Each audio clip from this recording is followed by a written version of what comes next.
कन्नड तालुक्यातील नाचनवेल येथे जलजीवन मिशन योजनेचे उद्घाटन होऊन काही महिने झाले आहेत, मात्र अद्यापही हे काम संथ गतीने सुरू असून काही ठिकाणी अर्धवट काम झाले असल्याने वाहनधारक, शालेय विद्यार्थी, व्यावसायिकांना चिखलामुळे अनेक अडचणींना सामोरे जावे लागत आहे। या जलवाहिनीचे काम उन्हाळ्यामध्ये पूर्ण करणे गरजेचे होते, मात्र पावसाळा सुरू होताच कामाला सुरुवात करण्यात आली आहे। त्यामुळे गावातील मुख्य रस्त्याच्या बाजूला खोदकाम केल्यामुळे संपूर्ण रस्ता चिखलमय झाला आहे।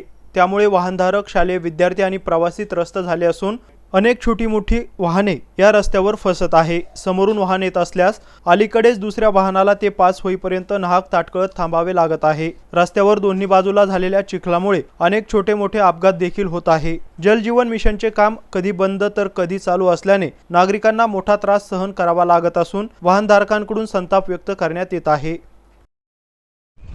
नमस्कार, मी MCN न्यूज प्रतिनिधी कन्नड आणि आता आपण सध्या कन्नड तालुक्यातील राज्य क्रमांक 48 नाचनवेल ते चौफुली फाटा या ठिकाणी आपण आता सध्या उभा आहोत। आणि आता या ठिकाणी या ज्या रस्ता आहे ते काही दिवसापासून या ठिकाणी जे वाहनधारक आहे, विद्यार्थी, प्रवासी यांना अतिशय यांचा तारेवरची कसरत करत यांना प्रवास करावा लागत आहे आणि त्यामुळं नागरिक आणि वाहनधारक संतप्त झालेले आहेत। नेमकं कोणत्या कारणामुळे या ठिकाणी हा त्रास नागरिकांना होत आहे, नागरिकांची काय प्रतिक्रिया आहे आपण जाणून घेणार आहोत। गावांतर्गत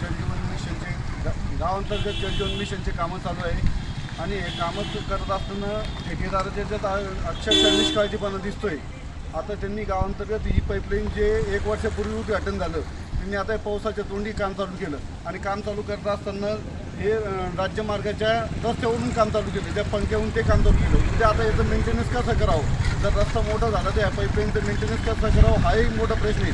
ज्यावेळेस आम्ही गुत्तेदारांना विचारणा केली ते सरळ म्हणताय की आम्हाला स्थानिक जे संस्था आहे ग्रामपंचायत यांनी सांगितलं की या इथनं पाईपलाईन घ्या। आता उद्या याची जर आम्हाला मेंटेनन्स करायचं तर हा रस्ता फोडून, ज्यावेळेस रस्ता मोठा होईल रस्ता फोडून मेंटेनन्स करावं लागेल। तर हा एक मोठा प्रश्न। आणि आज ज्या लोकांचे त्रास होत आहे, गावात येणारे बस बंद झालेलं आहे, त्यांना चौफुलीपर्यंत चालत जाणं पडतं आहे। वयोवृद्ध लोकांनाही चौफुलीपर्यंत 1 किलोमीटरचा प्रवास करून त्यांना बस पकडावी लागत आहे।